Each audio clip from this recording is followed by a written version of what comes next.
Hi and welcome to your seasonal self-care video for the month of October. So I hope you're well, I hope you had a good September, and in this video I'm going to be talking all about what we can do to adapt our self-care so that we can navigate all the loveliness and the challenges of October that can come our way. If you are brand new to my videos, then my name is Nicola. I am a yoga and mindfulness teacher. I'm a yoga therapist, but I'm also highly sensitive and neurodivergent, and I really believe in using the tools of therapeutic yoga, of mindfulness, and of seasonal living to help sensitives in the world feel calm and connected. So let's get into today's content. So we've moved into October. Depending on where you are in the world, of course, I'm here in the Northern Hemisphere. So we're starting to see the transition into autumn a lot more. And so in this video, I'll talk briefly about the challenges that we might face as a sensitive person, for all of us, but especially if you're extra sensitive. And this is really important because if we're forewarned, we're forearmed. And even though we might know these things, it's just bringing that into our awareness. And then importantly, I will then start to talk about some of the things you can do to tweak your self-care or bring in something new to just support yourself through the month. And my absolute top one is at the very end, so make sure you stay tuned. Okay, so let's start with the challenges of this month. I do want to start by saying I feel that autumn is like one of the best times for sensitives. Not always, but for me anyway, and a lot of the people that I talk to, autumn is a time where we don't need an excuse to get the blankets out, the candles, to say no and retreat inwards a little bit. But that's not without saying that there are some challenges that is important to be acknowledged at this time of the year. So the most important one, and I spoke about this in September and August's video too, but it's even more pertinent in this month, is the light changes. If you are particularly sensitive to light and are prone towards those kind of depressive feelings or impacts on our moods, so seasonal affective disorder, I hate the word disorder, but you know what I mean. This is going to pick up pace this month if you're in the Northern Hemisphere. We're really going to feel that impact of those darker mornings, the nights drawing in and the days just being shorter. We've had the autumn equinox now, so we're well into it. And along with it, there is the actual physiological effect of that and how it impacts our production of various chemicals in the brain. But there is also, we can associate the light changes with certain themes of this time of the year. And that's what I'll come to next. There can be some emotional challenges that come with this month. There is just this sense of loss and grief that can, and it's not for everybody, but can be in the air this month. If you just think about it logically, the trees are shedding their leaves, there's a loss there, they're falling to the ground.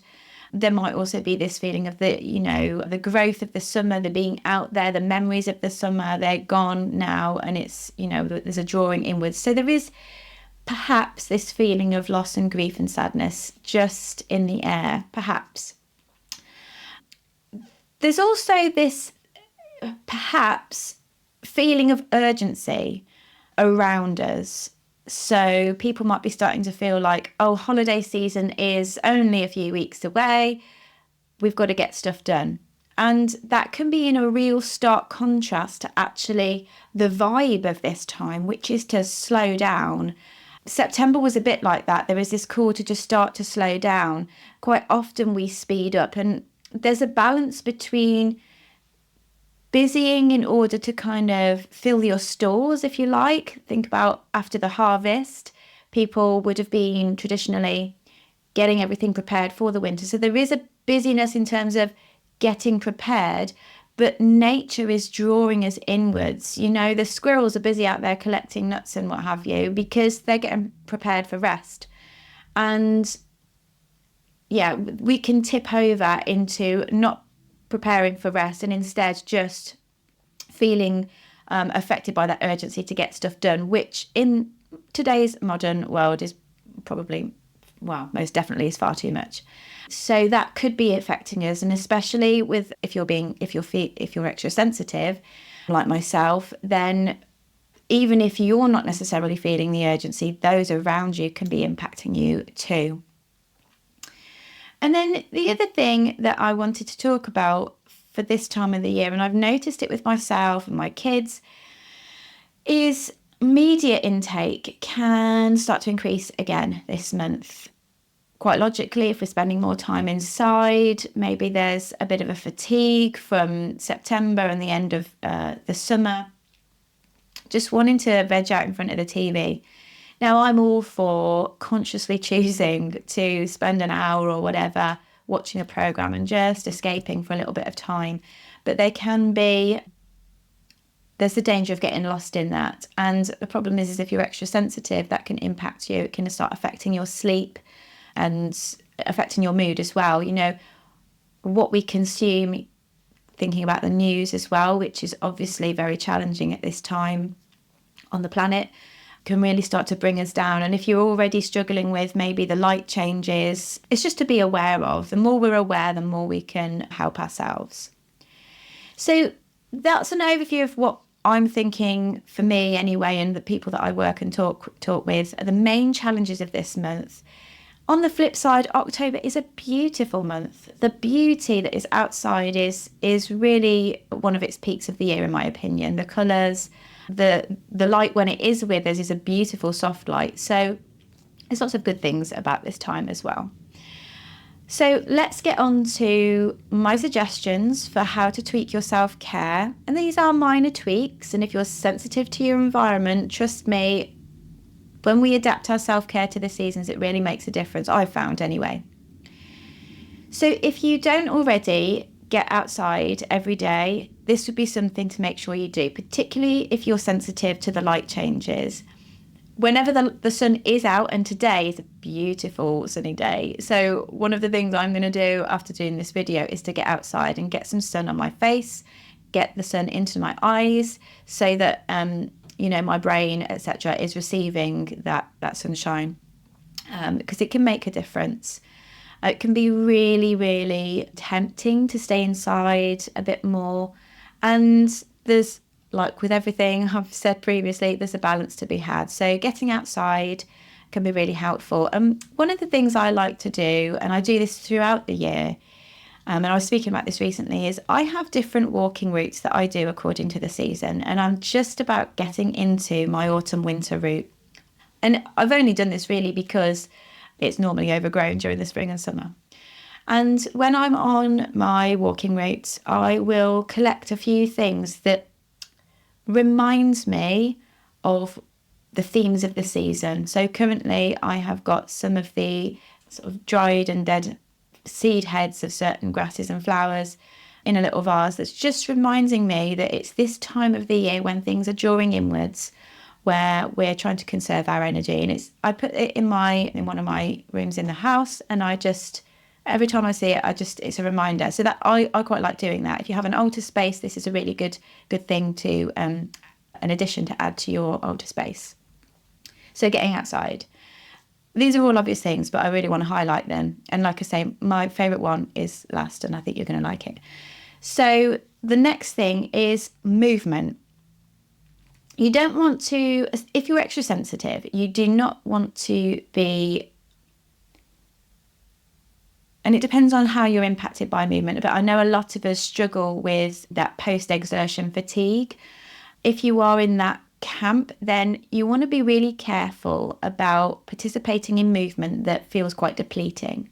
This isn't really a time of the year to be going at it. This is about maintaining and about grounding, being really in your body, that's soothing. And so you want to have a blend of movement practices that really help you to stay present in your body, that don't deplete you, that don't exhaust you, where you just feel good afterwards. You feel good for moving, you feel like you're in your body, and you feel soothed. You also want, and all movement practices will do this, but in terms of the immune system, we have lymph glands in various parts of the body. Movement that really helps to stretch and kind of squeeze those points are really good for helping the lymphatic system just move the fluids through the body, because the lymphatic system doesn't have a pump like the circulatory system. It requires movement to keep moving those fluids around. So that's really important too.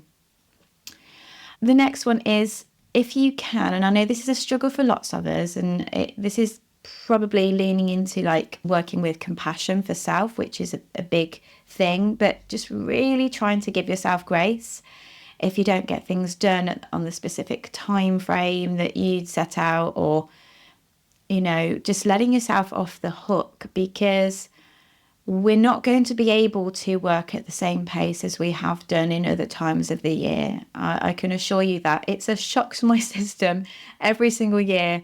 And I have to tell myself, oh, okay, it's fine. We're going into the autumn. It's time to be a little bit more discerning about what I take on, and a little bit more kind to myself, and a bit more realistic. It's just that mental switch. It can be really helpful if you do not have a journaling practice to get yourself a journal if you haven't got one already, and just each day, either in the morning or in the evening or at the slot that suits you, to just journal out your thoughts and your feelings. This can be helpful when paired with a movement practice that really helps you connect with your body, or even a mindfulness practice where you are just taking a body scan. You know, if you're familiar with this practice, you are just taking your awareness around the body and just noticing how you're feeling, and then you can jot them down. And like I've said before, the more aware we are, then the more empowered we are.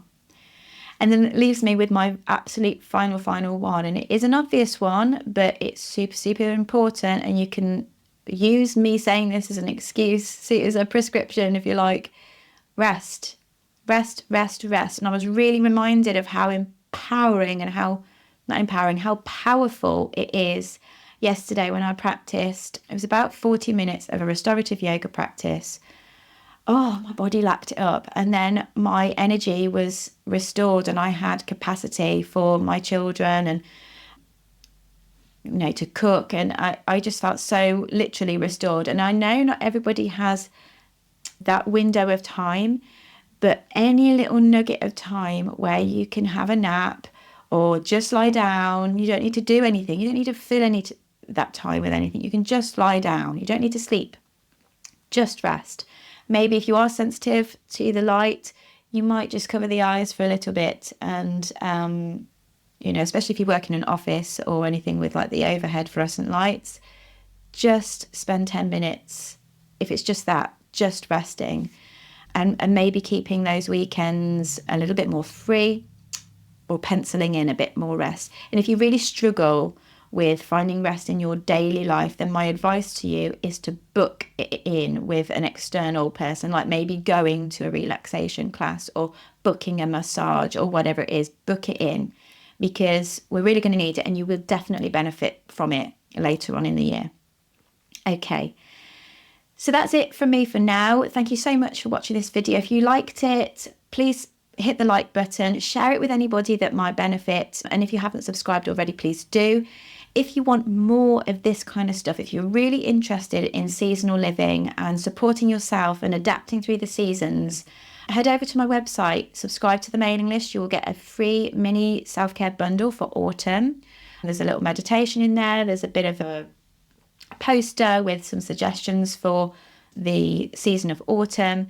And it's taking it one step further. You're welcome to join our membership, where I provide you with lots of therapeutic tools that you can use that are aligned with the seasons and specifically for sensitive bodies. Okay, thanks so much, and I will see you on the next one.